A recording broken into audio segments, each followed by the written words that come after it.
नमस्कार, हर खबर देख रहे हैं आप। मैं हूं आपके साथ सृष्टि शुक्ला। बुलेटिन की शुरुआत करते हैं बड़ी खबर के साथ। रेवाड़ी से बड़ी खबर आपको बता देते हैं। नगर पालिका चुनाव 2020 का मामला। 1 साल 36 दिन बाद कंवर सिंह ले सकते हैं शपथ। धारूहेड़ा नव चेयरमैन की शपथ लेंगे कंवर सिंह। बड़ी खबर आपको हम बता रहे हैं, जहां पर फर्जी दस्तावेज मामले के चलते रुका हुआ था शपथ ग्रहण समारोह। रेवाड़ी से इस वक्त की बड़ी खबर। 1 साल 36 दिन बाद कंवर सिंह शपथ लेने वाले हैं। निर्वाचन आयोग का बड़ा फैसला। इस वक्त की बड़ी खबर आपको हम बता रहे हैं, जहां पर आपको बताते चलें नगर पालिका चुनाव 2020 का यह पूरा मामला।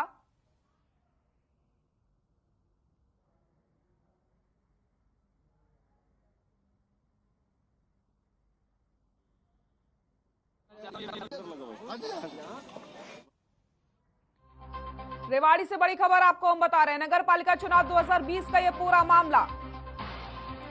धारूहेड़ा नगर पालिका चेयरमैन की शपथ ग्रहण कर सकते हैं। आपको बताते चलें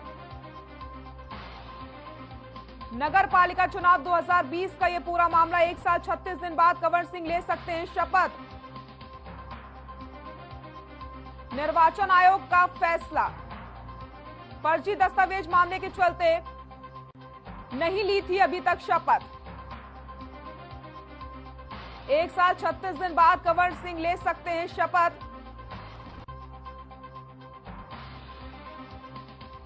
निर्वाचन आयोग का फैसला।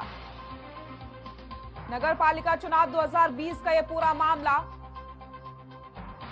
1 साल 36 दिन बाद कंवर सिंह ले सकते हैं शपथ। धारूहेड़ा नव चेयरमैन की शपथ लेंगे कंवर सिंह।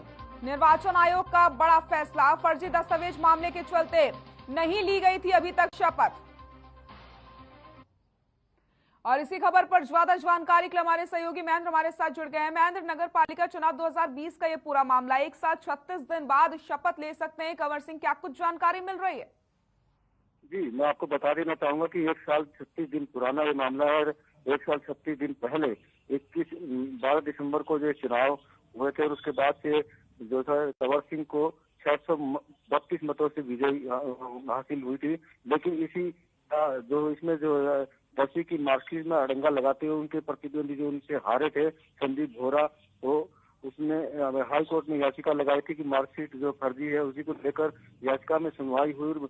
जो शपथ ग्रहण समारोह टल गया था, इसी को लेकर एक बार फिर से इसमें मोड़ आया और मार्कशीट को फर्जी घोषित करते हुए चुनाव का ऐलान कर दिया गया। लेकिन चुनाव की ठीक 2 दिन पहले ही 12 सितंबर को जिस तरह से चुनाव होने थे, उसमें 2 दिन पहले ही चुनाव आयोग का जहां मामला चल रहा था वहां से फैसला आया और उसमें चुनाव पर रोक लगा दी गई थी और इसकी अगली सुनवाई फिर से रखी गई थी। अब ये सुनवाई चलती आ रही थी, जिसमें से 4 फरवरी को चेयरमैन के पद की शपथ जो है कंवर सिंह को दिलाने की घोषणा की गई थी और आज शाम करीब 4 बजे इस शपथ ग्रहण समारोह का आयोजन किया जाएगा। इसमें केंद्रीय मंत्री राव इंद्रजीत सिंह व स्थानीय विधायक भी शामिल होंगे। जी, बहुत बहुत शुक्रिया आपका तमाम जानकारी के लिए महेंद्र। निर्वाचन आयोग का बड़ा फैसला। नगर पालिका चुनाव 2020 का ये पूरा मामला आपको हम बता रहे हैं, जहां पर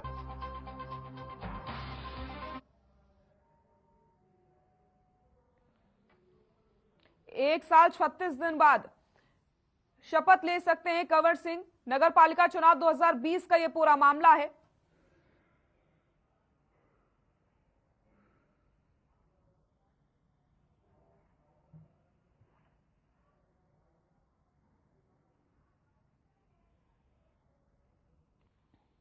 जैसे जैसे पंजाब विधानसभा चुनाव 2022 पास आते जा रहे हैं, वैसे वैसे नेताओं का एक पार्टी से दूसरी पार्टी में जाने का जो सिलसिला है वो भी जारी है।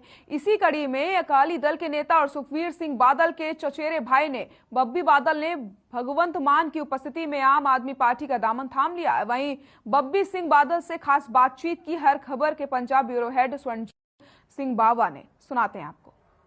हर खबर देख रहे सभी दर्शकों का बहुत बहुत स्वागत है। राजनीति, जी हां, विधानसभा 2022 चुनाव जैसे जैसे तारीख के पास पहुंचते जा रहे हैं, वैसे वैसे नेताओं का एक पार्टी छोड़ दूसरी पार्टी में आना जारी है। और आज इसी कड़ी में हमारे साथ बब्बी बादल हैं। जी हां, मैं आपका इनका राफ्ता करवा दूं एक बार। सुखबीर बादल के दादा और इनके दादा सगे भाई, और आज ये अकाली दल छोड़कर आम आदमी पार्टी में आ गए। बादल साहब बहुत बहुत स्वागत। बहुत बहुत मेहरबानी। बादल साहब, सबसे पहला सवाल आप स्वाभाविक सा है, ऐसा क्या कारण हुआ कि परिवार छोड़ करके आम आदमी पार्टी में आना पड़ा?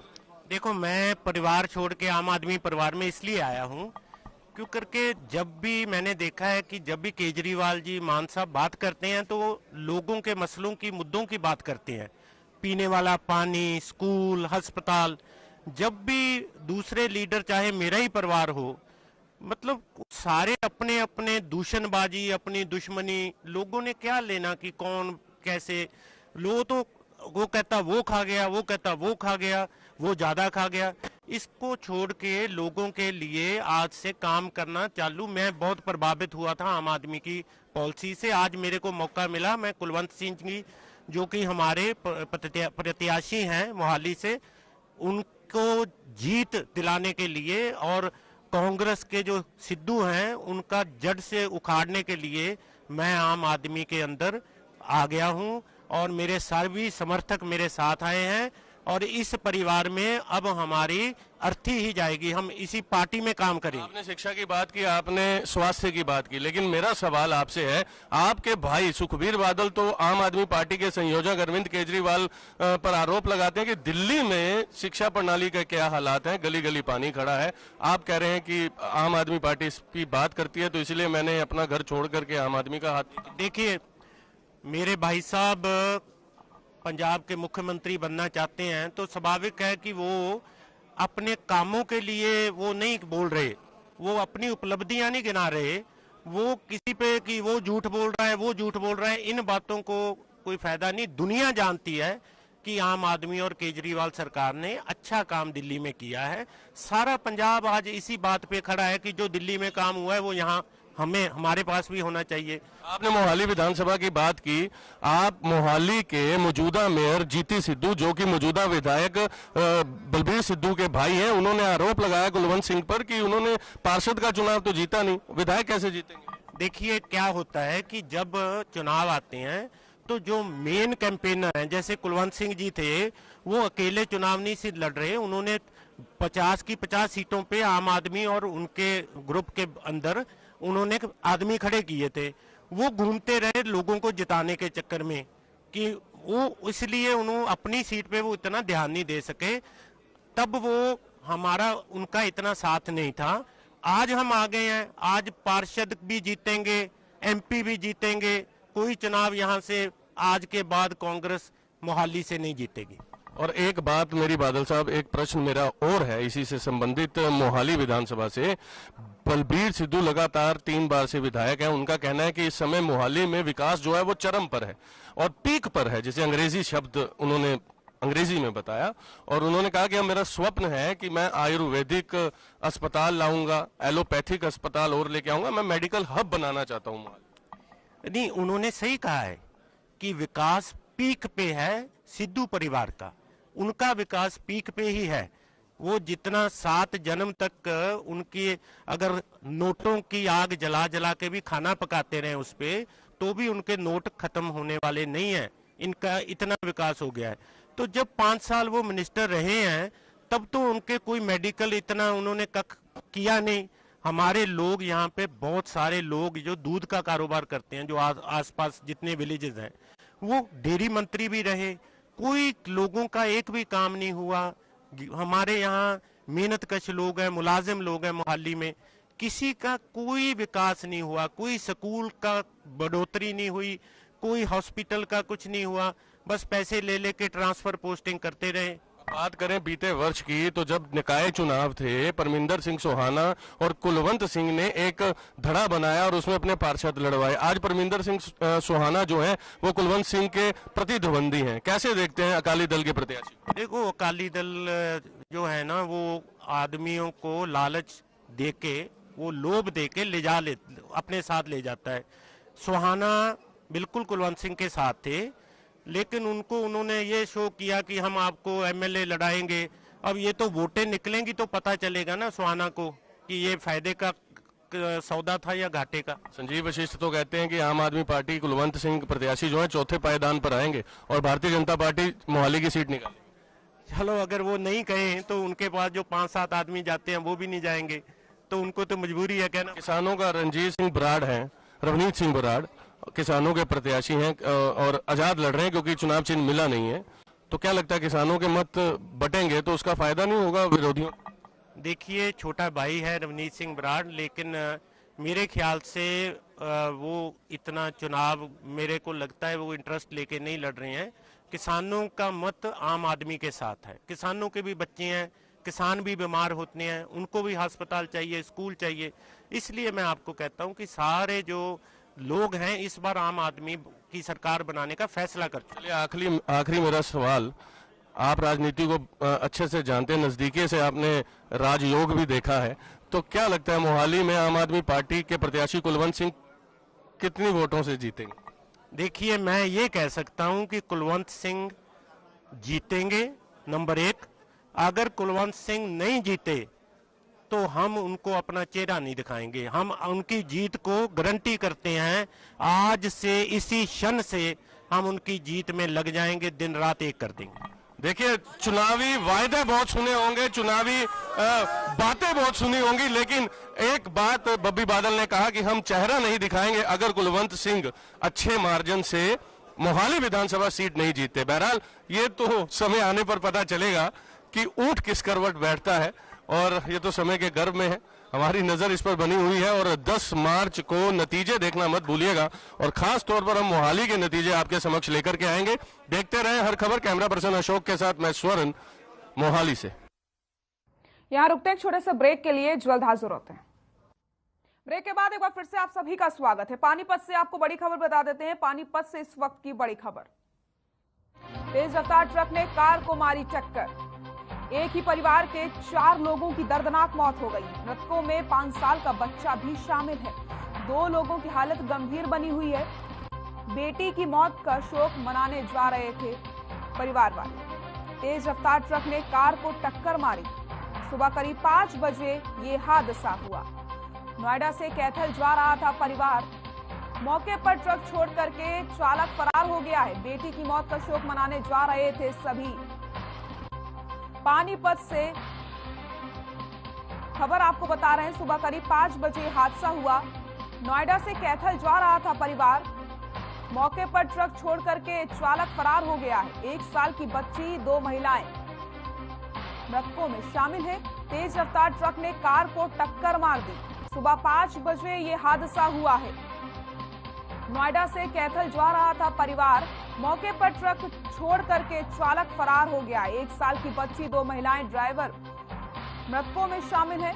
तेज रफ्तार ट्रक ने कार को मारी टक्कर। पानीपत से बड़ी खबर। इसी खबर पर ज्यादा जानकारी के लिए हमारे सहयोगी प्रवीण हमारे साथ जुड़ गए हैं। प्रवीण, एक दर्दनाक सड़क हादसा हुआ है, कई लोगों की मौत भी हो गई, क्या कुछ जानकारी मिल रही है?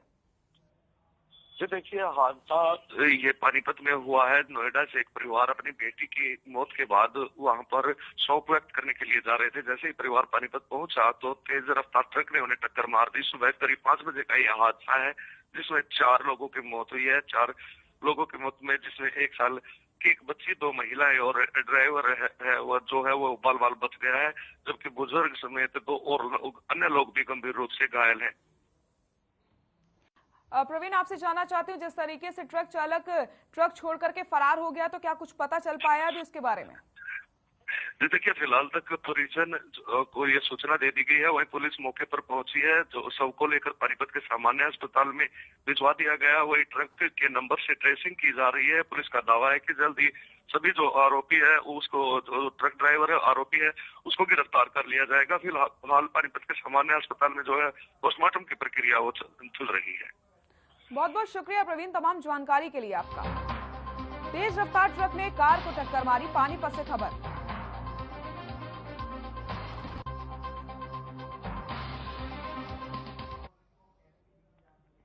और गुलाचविका से इस वक्त की बड़ी खबर आपको बता देते हैं। इस वक्त की बड़ी खबर,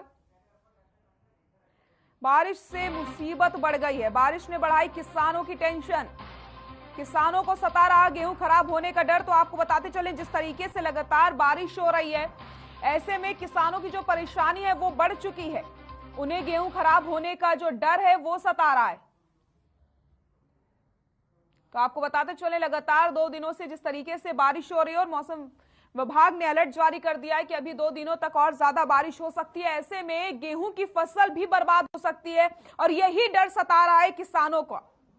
किसान इस समय टेंशन में है कि कहीं उनकी फसल खराब ना हो जाए। बारिश ने किसानों की टेंशन को बढ़ा दिया है।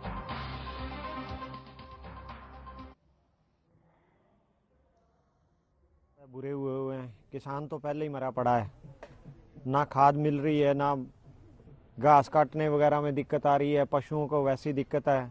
पहले खड्डे पटवा वगैरह के पानी इकट्ठा करके हमने इंतजाम किया था, दोबारा से ऊपर से फिर बारिश हो गई। ऊपर से फसलीकरण का बुरा हाल हो रखा है, कणकें हैं वो पूरी खराब हो रखी हैं। अब की बार में तो जो है, जो गेहूं का साधन है ना, बहुत बुरी हालत में हो। करनाल में राष्ट्रीय डेयरी अनुसंधान संस्थान के विशेषज्ञों ने भैंस की पूंछ से 2 क्लोन पैदा करके एक नई सफलता प्राप्त कर ली है।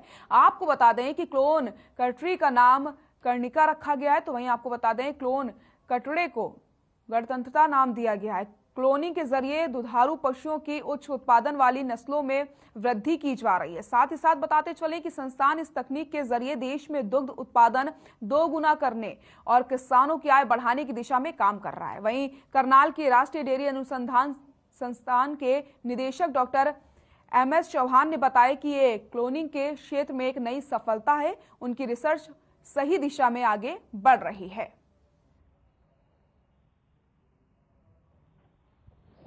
बच्चे तैयार कर रहे हैं, मील तैयार कर रहे हैं, मील से सीमन हम तैयार कर रहे हैं। जैसे ही अगर जिस हिसाब से ये अगर सीमन जो है किसानों के द्वार तक जाएगा, किसानों की जो अपनी भैंसें हैं उनको हम टीकाकरण के द्वारा इंसेमिनेट करके उनको हम EI के बाद हम उससे जब बच्चा पैदा होगा और कटरी होंगी और दूध में आएंगे तो नेचुरली दूध बढ़ेगा। अब आप देखें, जब दुगना दूध अगर एक किसान के द्वार में हो गया तो एक क्षेत्र में जब ये पूरा जो फैलेगा तो दुगना दूध हो जाएगा। जो आज हम उत्पादन कर रहे हैं जो है 20 करोड़ टन का, नेचुरली बढ़ेगा। और इस मतलब दिशा में पूरा देश और पूरा संस्थान, पूरा ICR का रुझान है और उम्मीद है कि सब ठीक ठाक होगा। खबर जींद से है, जहां स्टेट विजिलेंस टीम ने हैवी ड्राइविंग लाइसेंस जारी करने के एवज में रोडवेज नाजर ब्रांच के क्लर्क को 10,000 रुपए की रिश्वत लेते हुए रंगे हाथ गिरफ्तार कर लिया। लाइसेंस जारी करने के बदले में रोडवेज का नाजर ब्रांच क्लर्क श्री भगवान दास 10,000 रुपए लेते हुए गिरफ्तार किया गया है। फिलहाल स्टेट विजिलेंस ने क्लर्क के खिलाफ भ्रष्टाचार निरोधक अधिनियम के तहत मामला दर्ज करके जांच शुरू कर दी है। विजिलेंस टीम ने गांव खरैंटी निवासी संजय की शिकायत के आधार पर यह कार्रवाई करी है।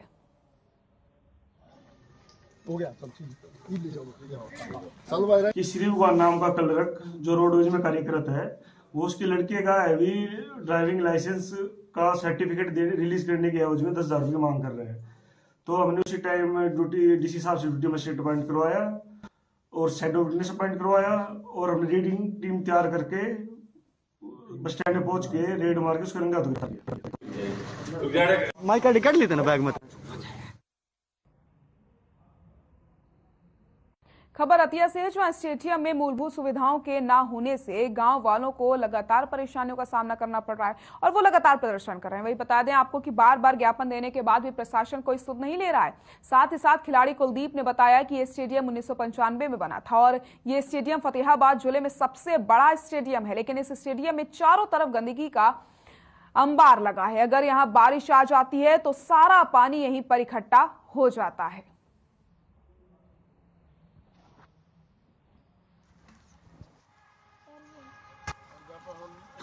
ਸਟੇਡੀਅਮ 1995 ਚ ਬਣਿਆ ਸੀਗਾ ਜੀ। ਸਾਡੇ ਖੇਲ ਮੰਤਰੀ ਸੀ ਰਾਮ ਸਰੂਪ ਰਾਮਾ ਜੀ, ਉਹਨਾਂ ਨੇ ਮਨਜ਼ੂਰ ਕਰਵਾਇਆ ਸੀਗਾ। ਉਸ ਤੋਂ ਬਾਅਦ ਸਰਕਾਰਾਂ ਨੇ ਇਹਦੀ ਕੋਈ ਸੁਧ ਨਹੀਂ ਲਈ ਜੀ, ਕੋਈ ਦੇਖਭਾਲ ਨਹੀਂ ਕਰੀ। ਇਸ ਦੇ ਵਿੱਚ ਸਰਕਾਰ ਕੋਈ ਫੈਸਿਲਿਟੀ ਨਹੀਂ ਦੇ ਰਹੀ। ਅਸੀਂ ਸਰਕਾਰ ਤੋਂ ਮੰਗ ਕਰਦੇ ਹਾਂ ਕਿ ਸਾਡੇ ਸਟੇਡੀਅਮ ਵਿੱਚ ਜਿੰਨੀਆਂ ਫੈਸਿਲਿਟੀਆਂ ਬਣਦੀਆਂ ਨੇ ਸਾਰੀਆਂ ਦਿੱਤੀਆਂ ਜਾਣ। ਬਹੁਤ ਟਾਈਮ ਦਾ ਇਹ ਬਹੁਤ ਬੁਰਾ ਹਾਲ ਹੈ ਇਸ ਸਟੇਡੀਅਮ ਦਾ। ਸਰਕਾਰ ਮੁਰਦਾਬਾਦ, ਹਰਿਆਣਾ ਸਰਕਾਰ ਮੁਰਦਾਬਾਦ, ਹਰਿਆਣਾ ਸਰਕਾਰ ਮੁਰਦਾਬਾਦ, ਰਤੀਆ ਪ੍ਰਸ਼ਾਸਨ ਮੁਰਦਾਬਾਦ। हत्या प्रशासन चरखी दादरी से इस वक्त की बड़ी खबर आपको बता देते हैं। चरखी दादरी से इस वक्त की बड़ी और अहम खबर। चरखी दादरी से हम आपको बड़ी खबर बता रहे हैं। महिला एवं बाल विकास अधिकारी की शिकायत पर केस दर्ज किया गया है। झोझू कला पुलिस ने दर्ज किया केस। सरकारी कार्य में बाधा डालने के आरोप में केस दर्ज हुआ। बड़ी खबर चरखी दादरी से। 3 आशा और आंगनवाड़ी वर्करों पर केस दर्ज। सरकारी कार्य में बाधा डालने के आरोप में दर्ज हुआ केस। महिला एवं बाल विकास अधिकारी की शिकायत पर दर्ज हुआ केस। झोझू कला पुलिस ने केस दर्ज किया है। सरकारी कार्य में बाधा डालने के मद्देनजर केस दर्ज हुआ। 3 आशा और आंगनवाड़ी वर्करों पर दर्ज हुआ केस। सरकारी कार्य में बाधा डालने के आरोप में दर्ज हुआ केस। झोझू कला पुलिस ने दर्ज किया केस।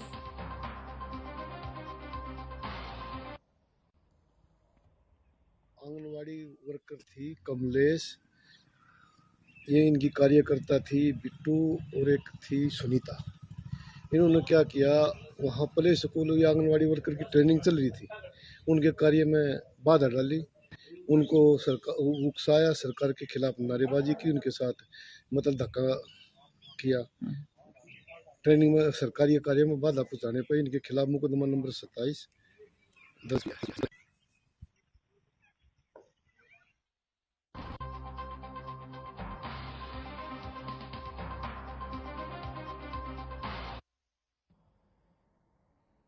पंचकुला में सेक्टर 26 स्थित आशियाना कॉम्प्लेक्स के पास गटर के अंदर एक व्यक्ति का संदिग्ध परिस्थितियों में शव मिला है, जिसके बाद मृतक के भाई ने अपनी भाभी और उसके पड़ोस में रहने वाले व्यक्ति पर अवैध संबंध के चलते हत्या करने का आरोप लगाया है। वहीं पुलिस ने केस दर्ज करके जांच के बाद मृतक की पत्नी व उसके पड़ोस में रहने वाले व्यक्ति को गिरफ्तार किया। साथ ही साथ थाना एसएचओ ने बताया कि बुधवार रात मृतक की पत्नी ने पड़ोस में रहने वाले व्यक्ति के साथ मिलकर अपने पति के गले पर कोई नोकीली चीज से वार करके उसे कपड़े से गला दबा करके उसकी हत्या कर दी थी।